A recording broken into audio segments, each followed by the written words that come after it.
Have you ever found yourself sitting in a quiet room, maybe sipping your morning tea or watching the evening sky, and wondering, why does everything feel so still? Not peaceful still, but a kind of emptiness. Like the silence isn't just around you, but inside you, too. If you've had moments like that, where the day stretches on and you just wish someone would call or drop by, you are not alone. Truly, you're not. Loneliness is something most of us don't talk about out loud, but it lives in the background of many lives, especially after retirement, after the kids have grown and gone, or after losing people we love. And sometimes, even when we're surrounded by others, at church, in the grocery store, even in our own home, we can still feel it. That quiet ache, that longing for connection. But here's the gentle truth I want to share with you today: loneliness is not a life sentence. It's a signal. It's your heart gently asking for more connection, more warmth, more meaning. And the beautiful news is, there are simple ways to answer that call.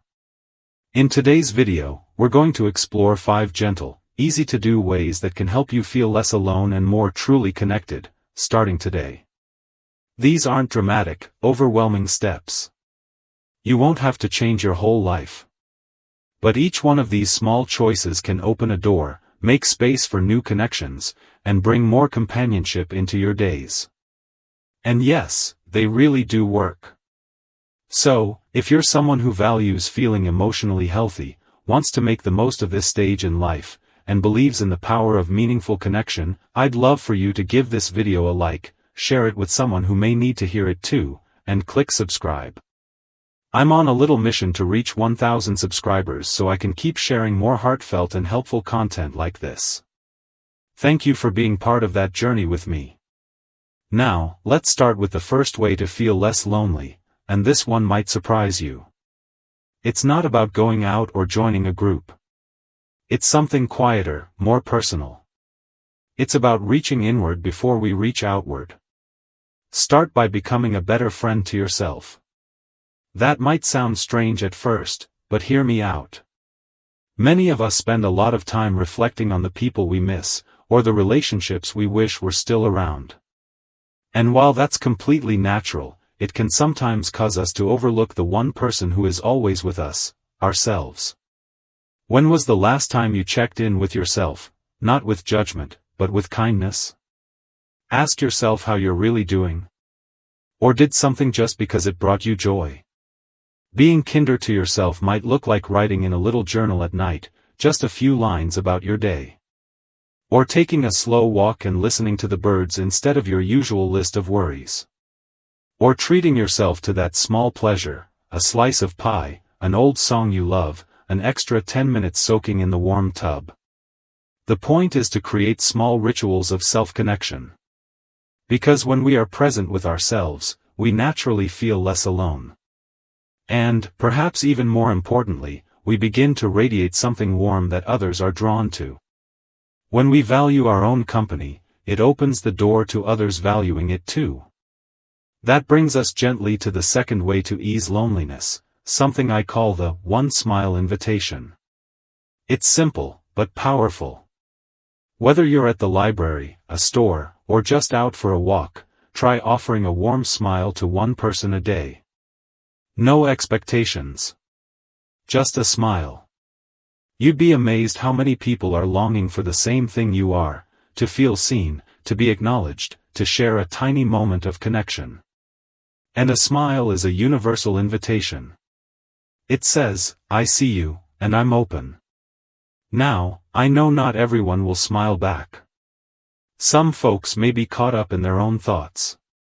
But every now and then, you'll catch someone's eye, and their whole face will light up. Maybe you'll exchange a few words. Maybe you'll just nod and move on. But that spark, it matters. It adds warmth to your day. It reminds you that the world is still full of people, full of moments, full of quiet possibilities. And over time, these small sparks can grow into conversations, friendships, or even just the soft knowing that you are part of the world around you. There was a gentleman I met not long ago, let's call him Robert. He told me how he started going to the same coffee shop every morning, sitting at the same table, drinking the same simple cup of black coffee. At first, he barely nodded at the other regulars. But then one day, he smiled at the barista. The next day, he smiled again. The barista started remembering his name. A week later, someone else sitting nearby commented on the newspaper Robert had brought in. They talked about local politics. Nothing big, nothing dramatic. But that became a part of his daily rhythm. Little by little, that quiet coffee shop became a place where he felt known, seen, and part of something. And that's what connection is about, not dramatic reunions or big declarations. Just the daily weaving of little threads. A smile. A hello. A shared moment. These things are not small. They are the very things that make a life feel full. Now that we've spent a little time looking inward and trying our smile invitations outward, there's another beautiful way to build connection that doesn't require you to leave the house, join a club, or even pick up the phone, though you might choose to later. It starts with this simple step: reconnect with your own story. And then, begin to share it. Your life is a rich, winding, beautiful story. Full of memories, lessons, triumphs, mistakes, laughter, grief, love, and all the ordinary magic in between. And often, when we feel lonely, it's because we feel unseen, not just in the present, but in our history. Like no one really knows who we are anymore.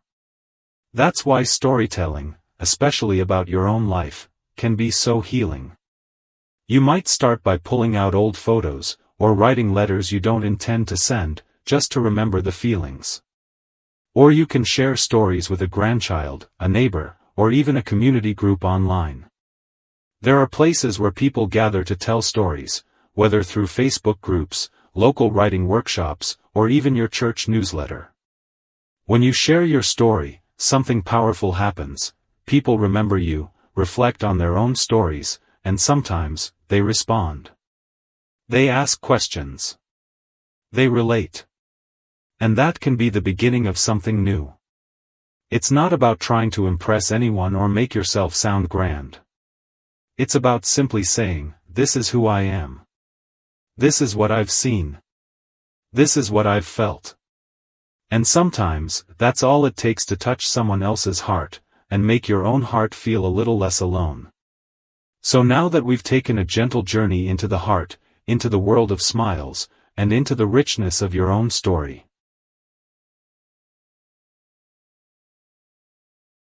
You might be wondering, what else can I do, really, to feel more connected? Especially if I live alone, or if getting out and about isn't as easy as it used to be. And that's a fair question. Because the truth is, as we get older, the way we build friendships changes. We're not in school or working with colleagues every day. People move, people pass on. Life shifts. But connection is still possible. It just asks us to reach for it a little differently now. And the next way to do that is something I've seen change lives, often in the gentlest of ways. Start by giving your attention, not just your time. That means being fully present with someone, even if it's just for 5 minutes. You might be thinking, but I don't really have anyone around to do that with. But you'd be surprised. Giving attention doesn't always mean deep, heart-to-heart conversations. It could be as simple as asking your pharmacist how their day is going, and actually listening to the answer. Or noticing when your neighbor looks a bit down and taking a moment to check in. Or even calling a distant family member, not with an agenda, but just to say, "I was thinking of you." There's a difference between being around people and being truly present with them. That presence, your sincere, undistracted attention, is a gift. And when you offer it, it often comes back to you in quiet, lovely ways. Someone opens up. Someone smiles differently. Someone remembers that moment, and reaches out again. Let me share a little story with you. There's a woman named Helen, in her late 70s, who started volunteering just once a month at her local library. She wasn't shelving books or doing anything heavy. She simply sat at a small table during the afternoon story hour, helping kids with crafts. One afternoon, a little girl drew a crayon picture of a house and handed it to Helen and said, "You remind me of my grandma." Helen said her heart just melted. That one moment made her feel useful, seen, appreciated. And from then on, she kept going back, not just because of the children, but because it gave her a new sense of place in the world. Somewhere to belong. And it all began with just showing up and being present. Sometimes connection doesn't come from talking. Sometimes it comes from simply sharing space with others, even quietly. Which brings us to another wonderful way to feel less lonely, finding gentle community through shared interests. Not forced, not formal. Just doing something you already enjoy, near others who enjoy it too. Maybe you love gardening. Could you visit a community garden, or join a local flower club, or even start a small patch in front of your apartment and invite neighbors to add to it? If you enjoy reading, many libraries or senior centers have cozy book circles, sometimes even over the phone or on Zoom, if traveling is tough. If you enjoy music, there are community sing-alongs, or just attending a local church choir rehearsal and listening in. The key is this: don't worry about making friends right away. Just go be where the warmth is. When you're in a space where people are focused on a shared joy, conversation often flows more naturally. You're not there trying to not feel lonely, you're there because you love the same thing. That's when connection happens without pressure. Someone asks your opinion on a book. You help someone with a small task. You notice familiar faces each time. And over time, those simple shared moments become the roots of something deeper. There was a man I knew once, named Peter, who joined a walking group that met just once a week at the local park. At first, he didn't talk much. He simply walked at his own pace. But after a few weeks, someone matched his stride. They started chatting about weather, then about birds, then about childhood memories. They weren't alike in many ways, but those walks turned into coffee afterward. Then into friendship. It wasn't rushed. It wasn't awkward. It just unfolded. And it all began with showing up, even quietly, to a place where others gathered with gentle purpose. Even if going out isn't possible for you right now, there are virtual communities built around shared interests, too. Everything from knitting to history discussions to birdwatching groups, you'd be amazed how many people your age are connecting online in warm, welcoming spaces. You don't have to be tech-savvy or outgoing. Just curious. Just willing to click a little box that says, "Join." And here's something I want you to remember: you don't have to be the life of the party to build a meaningful connection. You don't need a big circle of friends. One kind voice. One shared laugh. One conversation that feels real, that's more than enough to make a difference. And that brings us, gently, to something that might be the most beautiful and unexpected way to ease loneliness. Offer kindness, not just to others, but also to strangers. Kindness, given freely, creates connection whether or not the other person responds. It can be as quiet as sending a handwritten card to someone you haven't seen in years, or as simple as leaving a kind comment on someone's post online. You never know how your words might land in someone else's heart. There's a woman named Linda who told me she started leaving little sticky notes in random places, on a library book, a park bench, even in the bathroom mirror of the senior center. Notes that said things like, "You're doing better than you think," or "You are loved," or just, "Smile, you're not invisible." She never signed them. She didn't expect anything in return. But she said every time she left one, her own heart felt a little fuller. A little less alone. And once, she caught someone finding one of the notes, reading it, and softly smiling. That one moment stayed with her for weeks. Giving kindness reminds us that we still have something valuable to offer. And when we give, we often receive in return, though maybe not in the ways we expect. A conversation starts. A door opens. Someone remembers you and reaches out next time. That's how connection begins, through acts of kindness, large and small. So whether it's offering your full attention, showing up where shared interests live, or leaving tiny traces of kindness behind, you are creating ripples. You are weaving your life back into the tapestry of others. Not through force, not through obligation, but through presence. Through openness. Through love. Now, let's take a deep breath here. Just pause for a moment. Maybe close your eyes, if you feel comfortable.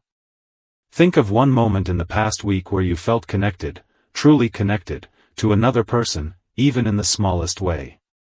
It could be a smile, a shared story, a kind word exchanged. Hold on to that feeling for just a second. That warmth? That's the feeling we're gently creating more of. And maybe as you sat with that memory, something inside you softened just a little. Maybe you remembered how good it felt to be seen, to be heard, even in the smallest of ways. That's the heart of it, really. We don't need grand gestures or big crowds to feel less lonely. What we need is realness. And sometimes, that begins with being real with ourselves. The last simple way I want to share with you is also, in many ways, the most personal. It's about reconnecting with yourself, because sometimes, the deepest loneliness isn't about the absence of people, but the distance we've let grow between who we are and who we used to be. You might know that feeling. When the days feel a little too quiet, or your reflection doesn't quite look like the person you remember from the inside. When old hobbies no longer excite you and the silence starts to echo louder than before. Those moments are natural. But they're also invitations. See, reconnecting with yourself doesn't mean trying to become the person you were at 25. It means honoring who you are now, in this moment, with the same kindness and curiosity you might offer a dear friend. It means asking gently, what do I need today, or what would bring me a little joy, and then actually listening to the answer. For some people, it starts with journaling, just writing a few lines each morning or evening. Not to be profound, not to be poetic, but simply to check in. Today I felt a little sad, but the soup I made tasted just right. That's enough. That's honest. For others, it might be taking 10 quiet minutes each day to sit with a cup of tea, or water the plants while humming a tune, or revisit an old photo album, not to dwell in the past, but to remember the fullness of the life you've already lived. One man I spoke to, named Samuel, told me he began every day by playing one song that reminded him of his wife, who had passed 5 years earlier. At first, he said, it made him cry. But over time, it became a ritual of love, a way to greet her memory and feel close to her again. He said it helped him feel less alone, because in honoring their shared past, he also reconnected with the part of himself that had loved so deeply. When we take time to nourish our inner world, something softens in us. And that softening makes space, for new connections, for deeper presence, for kindness to ourselves and to others. It reminds us that loneliness isn't a flaw. It's a signal. A gentle nudge toward reconnection, within and around us. And here's the beautiful thing, when we feel more connected to ourselves, we often show up differently in the world. We smile more freely. We notice others more. We radiate a quiet warmth that draws people in, often without even realizing it. Connection starts to build almost naturally. Slowly. Kindly. Now, if you're hearing all of this and thinking, but I've tried. I really have. And I still feel so isolated, please let me tell you something from the heart, you're not broken. You're not doing anything wrong. You're not the only one feeling this way. There are thousands, even millions, of others waking up each morning with the same ache for closeness, the same hope for more laughter, more light, more love. And if you've made it this far, if you've even just listened with an open heart, you've already taken a beautiful, brave step forward. Because feeling lonely doesn't make you weak. It makes you human. And seeking connection, especially when it feels hard, makes you courageous.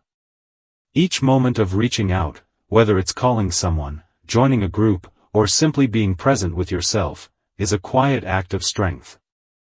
You are never too old to build something new. You're never too late to make a friend, to create a new rhythm, to feel genuinely connected again. That's the gift of this season of life. It invites us to go deeper. To make peace with what's behind us and lean into what still lies ahead. And yes, it takes intention. It takes patience. But it also brings richness. Because the connections we build now are not rushed or superficial. They're chosen. They're cherished. They're real. So maybe today you decide to smile a little longer at the grocery clerk. Maybe you write a letter to someone you haven't spoken to in years. Maybe you look up a community group, or a choir, or a storytelling circle, even if you just listen quietly at first. Maybe you call someone and say, "I don't have much to say, but I wanted to hear your voice." Or maybe you simply put your hand on your heart, close your eyes, and say to yourself, "I'm still here. I still matter." Because you do. You matter. You always have, and you always will. And before we end today, I want to leave you with this thought. The world needs what only you can bring. Your stories. Your humor. Your insight. Your kindness. No one else has lived your exact life or walked in your exact shoes. And just by being here, by listening, by caring about connection, you're making the world a warmer place. So if this message meant something to you, if even one sentence landed gently in your heart, I invite you to share your thoughts in the comments below. Maybe tell us about a moment when you felt unexpectedly connected. Or share something small you're going to try this week to ease loneliness. Your words might be exactly what someone else needs to hear. And if you enjoyed this video, please give it a like, it helps more people find us.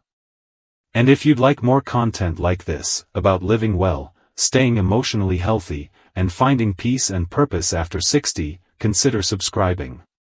I'm on a journey to reach 1,000 subscribers, so we can keep growing this loving, supportive community together. Because we're not meant to walk this life alone. We're meant to walk it with kindness, with presence, and with each other. One step, one smile, one connection at a time.